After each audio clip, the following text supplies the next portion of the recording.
Hey guys, Sal and Dominic from Genuine Reels, and we just watched the 30 for 30 documentary, the new one, about Tommy Morrison, the boxer. For those who don't know, he's a real-life boxer. He also starred in Rocky V, most notably. Tommy Gunn. As Tommy Gunn, Tommy the Machine Gun. It's a hated Rocky. We personally really like it. But honestly, I feel it, and if you follow the Rocky collection, I feel he is probably, next to Apollo, probably the best villain.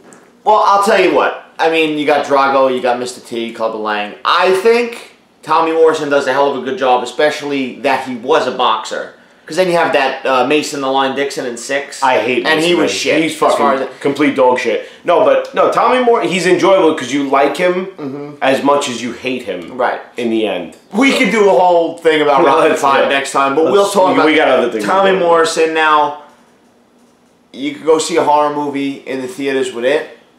Or you could watch the 30 for 30 documentary. Real life horror. My God, Sal, fill us in a little bit. I mean, this is just like a classic tale of wasted talent and opportunity. I mean, this guy had the whole world, and we were just watching it, and they're showing him a young kid, like 15 years old, knocking out grown men, getting to the top, having money, everything, and it's just like, and then putting it right down the fucking drain, right down it. And really.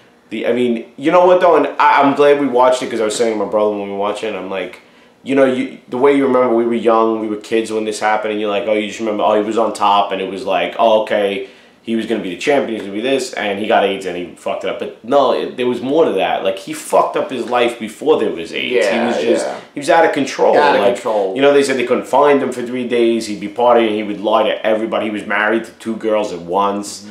Like, just a fucking disaster. Like, on top of everybody else he was screwing. Well, that's the thing. They said he was with, you know, he wasn't training. He was with 7 different girls a day. One fight, he was out the night before drinking at a concert, you know, and then he got knocked the fuck out the next day. Like, you know, he was just, like, stupid. Right, and no matter, you know, he had good people. And this was a good boxer. He was a good boxer. George Foreman, you know, tactical, and, you know, he was just fucking disaster, like partying, drinking, constantly in trouble with the law, fights, DUIs, like drugs. Really sad. And, you know, and then to really watch the second half of his life. Oh, the second half. You know, you could have took a guy like Magic Johnson, for instance, who, you know, he's HIV positive, and he, you know, he used that. He turned his life around, and, you know, he's become more successful now than he ever was playing basketball, you know, I mean, financially, you know, everything. It's just,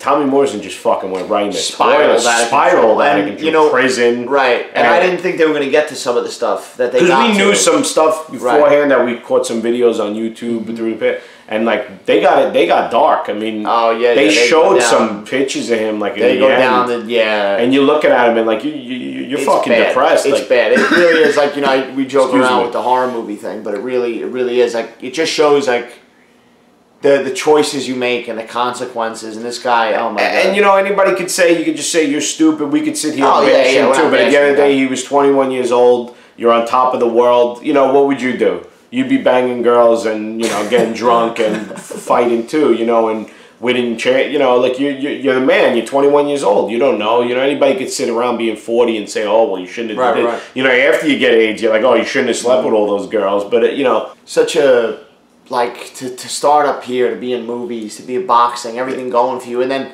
you know, to have this career. He was actually supposed to fight Mike Tyson in the last leg of his career before the diagnosis. You know, once the blood test failed and everything else, he had multi-million-dollar contracts on the table just down the fucking drain. Good documentary, though. And the money's that, you know, the money is irrelevant at the end of it. I mean, not even your life. I mean, he was 44 years old when he died, like, you know, and probably you were really dead on the inside for 10 years before that, like, you know. If you're thinking about watching this to get depressed, now Sal's just gonna. No, I mean, I'm fucked up. We just finished watching it like 3 minutes ago. I'm not gonna have nightmares tonight. You know, it was like you know, leather jackets and big sports coats and eyeliner. I don't know with the eyeliner. If somebody could fill us in why like his latter years he was wearing eyeliner under his eyes. I don't, you know. And then he found this crazy wife he was married to. Right. Well, then he got into a point where he didn't believe he had AIDS. And this is what we knew. We didn't believe he was HIV positive. He was going around, all over news things, forums, just like, oh, they made it up. It was a conspiracy. Don King. There's no such thing as AIDS, it was fake. Then it got really Then bad. He found this crazy wife. That supported his him, was like, this guy was dying. He probably was like 100 pounds. So went to think this heavyweight champion, like solid, athletic guy his whole life. And he was like 100 pounds soaking wet. It looked like he was dying. She was blaming it on a spider bite. Yeah. A spider bite. Was this arachnophobia with Jeff Daniels? Definitely not. And it's not. But it's not. Yeah. Damn good documentary. Enjoyable 30 for 30. And that's, this teaches valuable lessons. You got to bag it.